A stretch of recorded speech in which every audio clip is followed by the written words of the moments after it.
Alors qu'il s'agenouillait dans un atelier sombre et taché de graisse, Lazaro Dunwich respectait deux règles. Premièrement, il ne demandait jamais comment quelque chose s'était cassé, et deuxièmement, il exigeait toujours un paiement à l'avance. Alors qu'il brisait les deux règles, il tenait un petit soudeur à plasma contre la cavité thoracique, exposé d'un patient particulier dont le squelette métallique se contractait légèrement, alors qu'il reconnectait un conduit d'alimentation vitale. Un cœur bleu pulsant trop avancé pour ce qui dérangeait Lazo, plus que la fluidité étrange des membres métalliques du robot, ou la précision inquiétante de ses yeux noirs et vitreux, c'était la créature qui se tenait à côté de lui, celle qu'il avait amenée. Elle avait l'apparence typique des grilles que les vidéos creuses adoraient exagérer, sauf qu'elle mesurait environ 7 pieds de haut, ce qui était au moins 5 pieds plus grand que ce que Lazaro considérait comme poli. Quoi que ce soit, la cage thoracique du robot brillait faiblement, comme le cœur d'une étoile sous assistance vitale. Son teint avait un éclat subtil, comme s'il était illuminé par la lumière de la lune sur l'eau, et elle dégageait une aura d'autorité discrète, comme si elle pouvait à volonté ordonner la destruction de planètes entières.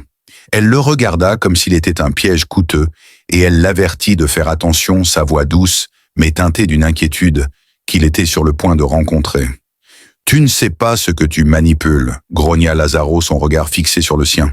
« Je m'occupe de ferrailles cassées à la périphérie de l'espace civilisé depuis 20 ans, donc je ne lève pas les yeux, madame. À moins que ce truc ne soit... » Les lumières clignotèrent, et la cavité thoracique du robot bourdonnait comme un réacteur sur le point de devenir critique. Lazaro se figea. La femme extraterrestre siffla et avança. Mais juste au moment où ils allaient réagir, le robot inanimé qui était resté assis comme la promesse d'un sénateur se redressa soudainement. Ses yeux vitreux scintillèrent. Une lueur étrange intensifia les systèmes de démarrage. Et parlant d'une voix ni complètement robotique, ni entièrement organique, une pulsation d'énergie se propagea.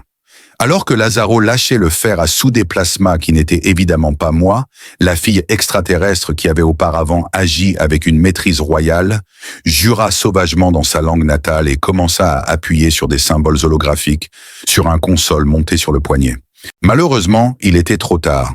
La tête du robot s'inclina de cette manière troublante que les machines adoptent lorsqu'elles redémarrent, puis il cligna d'un clignotement étrangement synchronisé à travers tout son corps, indiquant que du temps s'était écoulé depuis la dernière opération 3761, il y a 42 ans. Lazaro inclina la tête vers la femme extraterrestre. « Je l'admets, ce n'était pas moi non plus, dit-il. » Le robot se leva alors et commença à parler son IA omnisciente, refusant de se taire. L'atelier n'était clairement pas équipé pour gérer une crise existentielle aussi profonde. Lazaro se tenait les bras croisés, essayant de comprendre ce qui se passait, tandis que l'IA ancienne récemment réveillée s'engageait dans ce qui ne pouvait être décrit que comme un exercice d'intelligence à grande échelle. Dans un coin voisin, une femme âgée. L'écran creux scintillait et était abandonné. D'un simple geste, il s'y introduisit, contournant sans effort tous les pare-feux primitifs que Lazaro avait mis en place.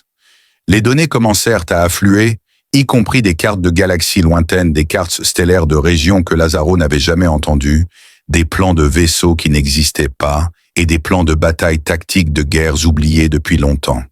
L'IA racontait tout avec un ton qui suggérait qu'elle était à la fois impressionnée par sa propre connaissance et profondément déçue que personne d'autre ne semble l'avoir remarqué. Le siège de Zaran Prime s'est terminé de manière désastreuse à cause de ce que les historiens appelleraient plus tard une démonstration d'incompétence impardonnable. Lazaro en avait assez du robot récitant l'histoire galactique comme un professeur titulaire. Lazaro agita les bras de manière désordonnée, gesticulant, comme pour dire « Je ne sais pas qui t'a construit, pourquoi tu étais hors ligne pendant près de 4000 ans, et pourquoi diable elle ?» Il désigna ensuite la fille extraterrestre qui avait été impliquée dans le conflit.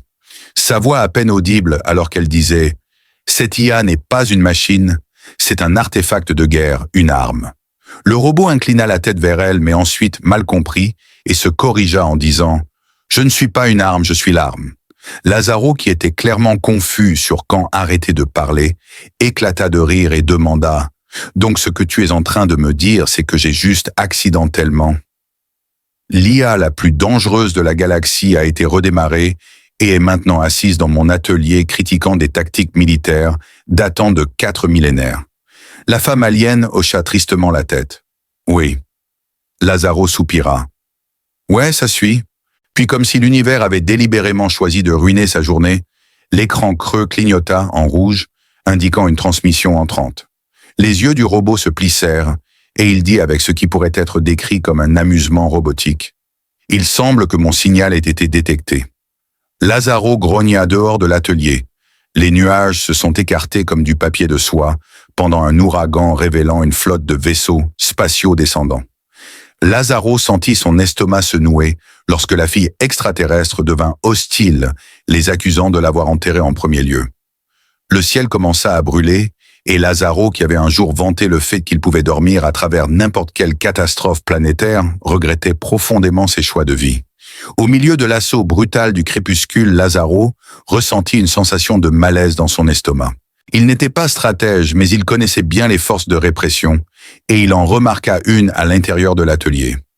L'ancienne IA semblait étrangement calme, ses yeux de verre noir scintillants, alors qu'elle analysait la situation. En revanche, la fille extraterrestre était tout sauf calme. Elle était dans un état de panique, ses doigts traversant frénétiquement son interface montée sur poignet, comme si elle pouvait annuler les événements récents. Lazaro se racla la gorge comme si c'était un mauvais signe. Il est temps de confronter la menace qui met en péril notre survie. La femme extraterrestre laissa échapper un souffle aigu, indiquant que s'il détectait sa réactivation, ce ne serait pas seulement nous en danger. Elle a pointé l'IA, ce qui signifiait que tout le secteur était en danger. Lazaro se frotta les tempes et demanda « définir le danger ». L'IA se tourna vers lui et tous deux tressaillirent d'alarme. Un bourdonnement profond et guttural résonna comme si quelque chose de massif entrait dans l'atmosphère et l'air devint épais avec la charge des systèmes d'armement actifs. Lazaro possédait précisément 3. Il réfléchit une seconde à savoir s'il devait être intelligent ou non, et il décida d'être lui-même. Alors écoute bien, bâton lumineux. Il s'est emporté contre l'IA demandant « As-tu un mode combat ou un interrupteur qui te rendrait moins vulnérable en ce moment ?» L'IA inclina la tête et répondit « Je possède plus de 4 millions de protocoles de combat distincts. Voudriez-vous que j'en exécute un ?» Lazaro ouvrit brièvement la bouche pour dire quelque chose, mais la referma à nouveau. Cela semblait être une excellente façon de finir en tant que... Malheureusement, il y a eu un incident dans l'histoire galactique où un nouveau plan a été annoncé. Le problème avec le plan était son exécution, surtout lorsque les assaillants étaient déjà présents. La première onde de choc s'est produite avant qu'il ne quitte même l'atelier, et une secousse a secoué la zone faisant tomber des outils et des débris au sol. Au loin, un écran creux éclata libérant des étincelles. La fille extraterrestre murmura quelque chose sur le fait qu'il jouait avec eux, tandis que Lazaro gémissait et renversait un dehors. Les vaisseaux atterrissaient, le sol grondait et le plafond déjà précaire des ateliers laissait tomber de la poussière. Lazaro passa son sac d'urgence sur son épaule et récupéra un répéteur à plasma sur le mur. Il se tourna alors vers l'IA qui le regardait curieusement et demanda « As-tu l'intention de te battre ?» Lazaro répondit « Non, je n'ai pas l'intention de mourir. Le combat n'est qu'un effet secondaire profondément malheureux de ce plan. »« D'accord. Machine miracle, as-tu des idées ?» L'IA cligna des yeux puis leva une seule main avec un air de supériorité, provoquant des clignotements violents des lumières à travers la casse. Soudain, de nombreuses machines commencèrent à s'animer, y compris des drones miniers oubliés depuis longtemps de vieux chargeurs Exol rouillés, et même une tourelle de défense partiellement fonctionnelle. Lazaro sentit un pincement de regret s'infiltrer dans ses os, en se demandant ce que l'IA avait fait. La voix de l'IA était douce et frustrante de calme, lorsqu'elle a dit « Je nous ai donné une armée, la pire armée de tous les temps. Assembler une armée de robots obsolètes et inopérables n'était pas quelque chose avec lequel Lazaro se sentait à l'aise. Mais assister à leur émergence grotesque était vraiment exagéré. Certains des robots se sont percutés et un robot de minage a tenté d'utiliser un découpeur laser pour finalement s'autodétruire. Lazaro sentit une vague d'humiliation l'envahir alors qu'il couvrait son visage de ses mains. Heureusement, tous les bots n'étaient pas des échecs. Un impressionnant Exol chargeur conçu pour les travaux industriels lourds fit un pas choquant en écrasant du métal. En avançant, l'IA se tourna vers lui et demanda « Dois-je initier les protocoles d'attaque ?» Lazaro siffla Non, espèce d'idiot, ils vont nous détruire. Une femme extraterrestre saisit son bras et le bruit de l'armure des soldats approchant, résonnant contre le sol couvert de ferraille, devint plus fort. Innombrables d'entre eux approchaient et Lazaro laissa échapper un long soupir. « D'accord, on court, mais… » Alors qu'il se retournait pour courir, la première explosion déchira l'atelier. Lazaro fut projeté au sol par l'onde de choc et des étincelles tombèrent du plafond. Lia fut momentanément confuse et tituba, mais ensuite, au milieu de la fumée et des braises vacillantes, de vrais soldats, de vrais tueurs assoiffés de sang, arrivèrent. Revêtus d'une armure noire de jet, leurs casques étaient lisses et inexpressifs, et leurs armes étaient tenues avec une aisance qui trahissait leur bataille jamais perdue. Lazaro prit une profonde inspiration et avala l'un des. Ils amenèrent un commandant qui, à en juger par les insignes, inclina la tête.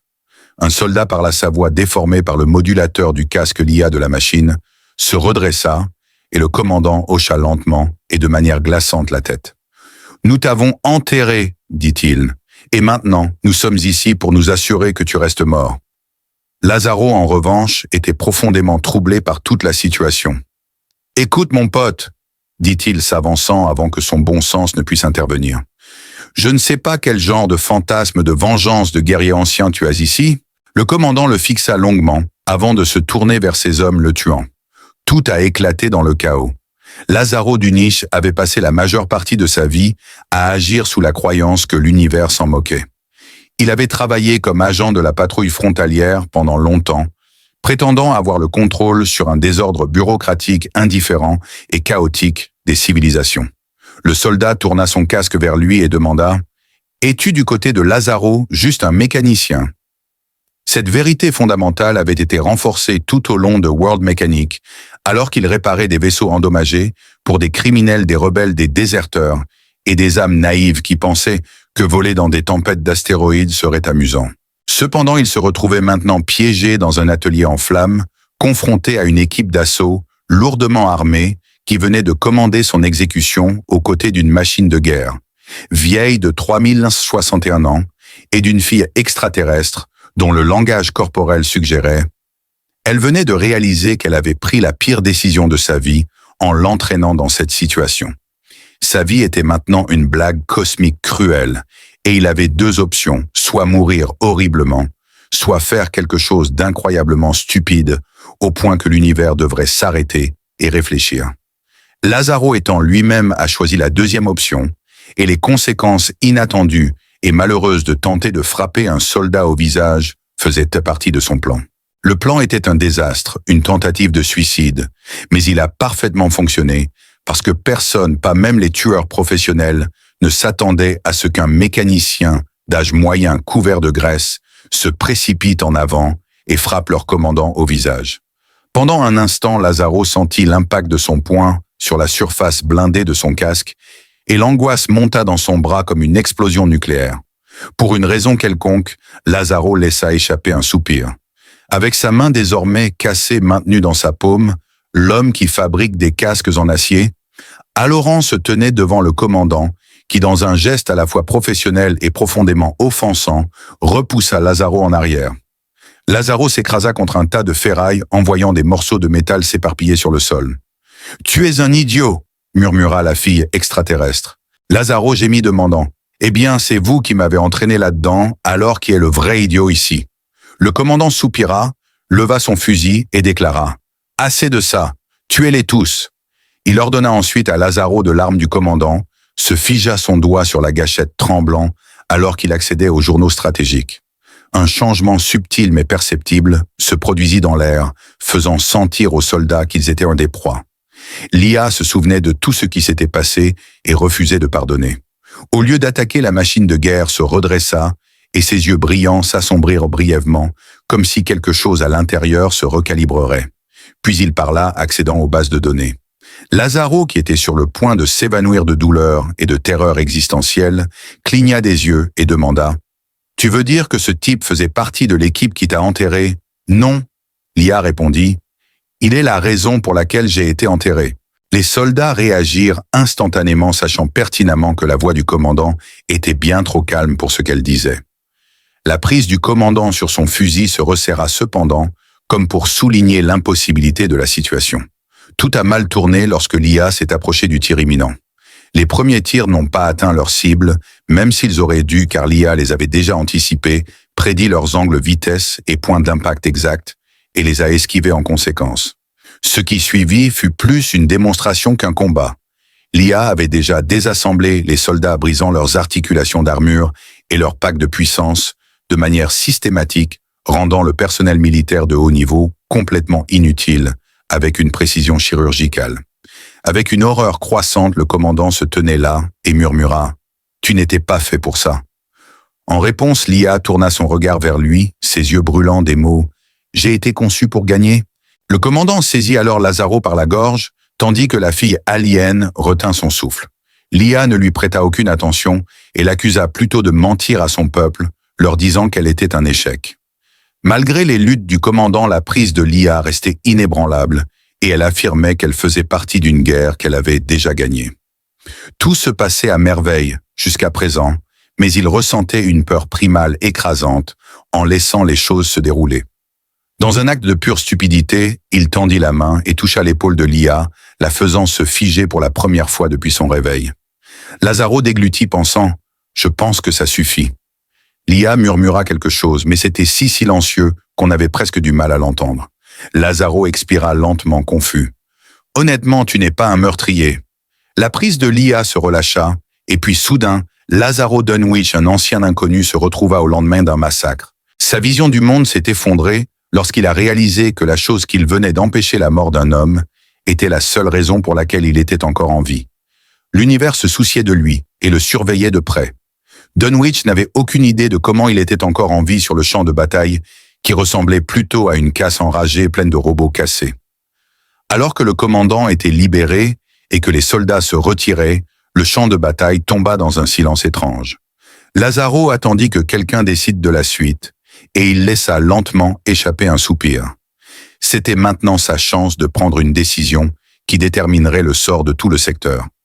Il pouvait se lever et graver son nom dans l'histoire comme l'homme qui, d'accord, il a demandé « Alors qui ici veut faire comme si cela ne s'était pas produit et aller prendre un verre ?» La fille extraterrestre ferma les yeux, semblant contempler les conséquences de ses choix de vie. L'IA inclina la tête et dit « Je n'ai pas besoin de nourriture ni de boisson non plus. » Le commandant se frotta la gorge douloureuse et répondit d'une voix rauque, tandis que Lazaro soupira et demanda « Comment pouvons-nous régler cela avant qu'une flotte de guerre n'arrive et ne décide de détruire notre planète ?» Les yeux de l'IA s'illuminèrent de flux de données et les chances que le haut commandement soit impliqué étaient de 98,74%. Le commandant, qui est encore sous le choc de sa rencontre violente avec la rétribution mécanique, lança un regard noir à l'IA en disant « Tu ne comprends pas ». L'IA répondit « Il n'y a pas de solution à cela. Tu n'aurais jamais dû être réactivé.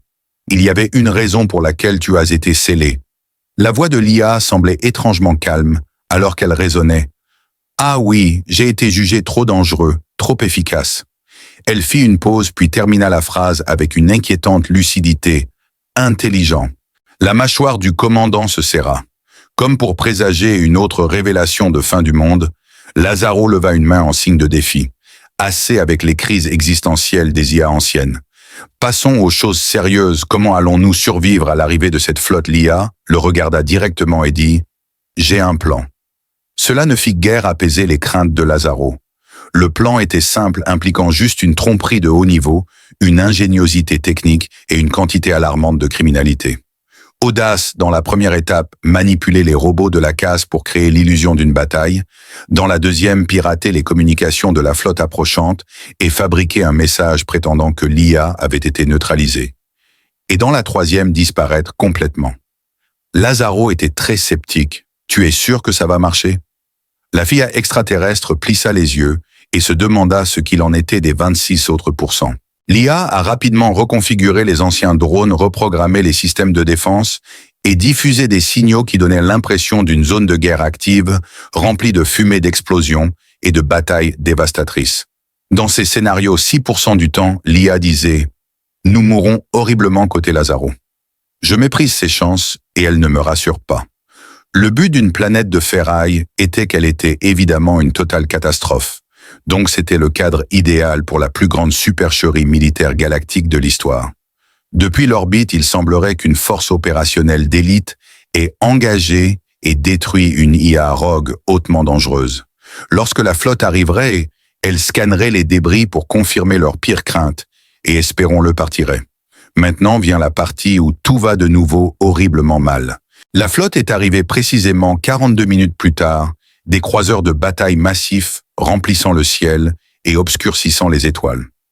Pendant un instant, Lazaro a honnêtement cru que cela fonctionnait. Les scanners de la flotte ont balayé. En surveillant le champ de bataille, l'un des amiraux convoqua une équipe au sol. L'estomac de Lazaro se serra en entendant « Oh non, une variable inattendue a été détectée !» L'IA admit et Lazaro gémit « Oui, j'avais compris, merci. » Une fille extraterrestre jeta un coup d'œil entre eux, et maintenant, ils se préparaient pour l'improvisation galactique la plus spectaculairement stupide que Lazaro Dunwich ait jamais vue. Dès qu'il vit la fille extraterrestre debout derrière lui, le chef d'équipe, qui avait l'air très sérieux, fronça les sourcils. Lazaro renifla et rapporta que l'IA s'était autodétruite peu après avoir vaporisé la plupart de l'équipe. La dernière résistance avait été un spectacle glorieux, mais maintenant il ne reste qu'un tas de débris fumants. Les cris et les lamentations résonnent dans le garage. L'IA restait immobile dans l'ombre, ne faisant rien pour aider le chef d'équipe. « Tu t'attends à ce que je croie que je mens ?» Lazaro renifla plus fort.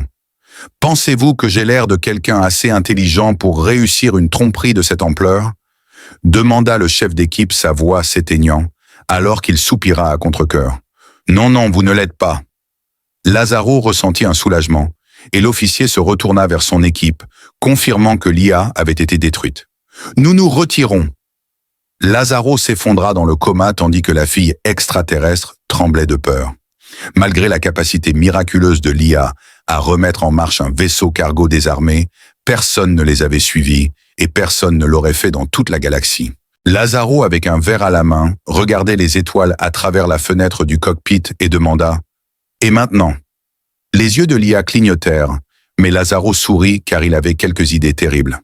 Les étoiles s'étendaient devant eux comme un océan sans fin, et ils étaient entourés par le silence, et la lumière dansait dans la main de Lazaro, alors qu'il observait le reflet du liquide sur les écrans du cockpit.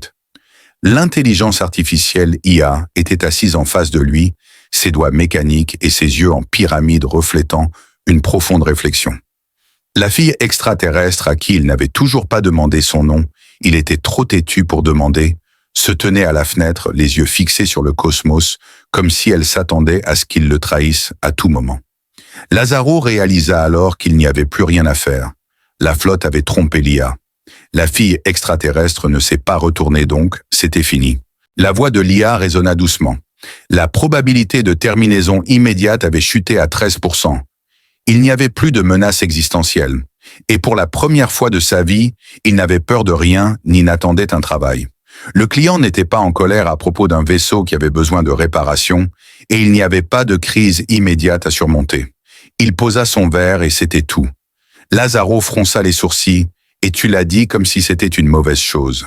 Au moment où l'IA hésita, Lazaro comprit pourquoi il se sentait mal à l'aise. L'IA avait passé près de 4000 ans en tant qu'arme perfectionnée et crainte pour son unique but, la guerre. Maintenant que la guerre était hors de question, la fille extraterrestre avait passé toute sa vie à protéger l'IA, s'assurant qu'elle ne se réveille jamais, ne s'échappe jamais et ne devienne ce pourquoi elle avait été programmée. Maintenant qu'il n'existait que pour exister sans rien à combattre, à craindre ou à faire, Lazaro décida de laisser l'IA partir.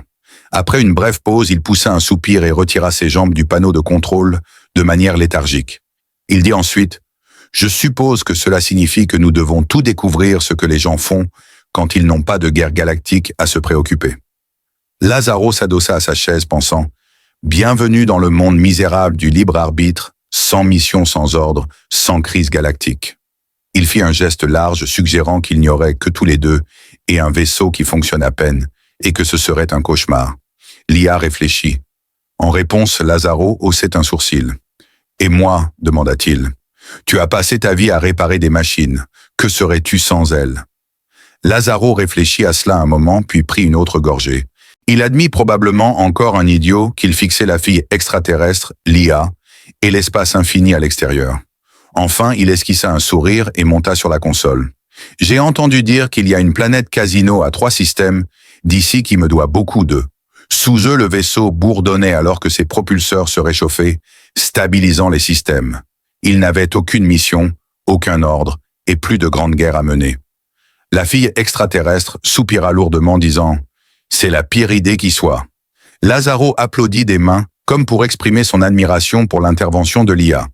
La fille pinça son nez et Lazaro, haussant les épaules, dit « Probablement, mais au moins nous le ferons avec style ». L'IA hocha la tête et Lazaro leva son verre maintenant qu'il avait compris. Dans les profondeurs de l'espace, le cosmos continuait de tourner et Lazaro Dunwich, pour la première fois, ne cherchait pas à s'en échapper. Au lieu de cela, il était simplement passager. C'était la véritable, ultime et définitive fin.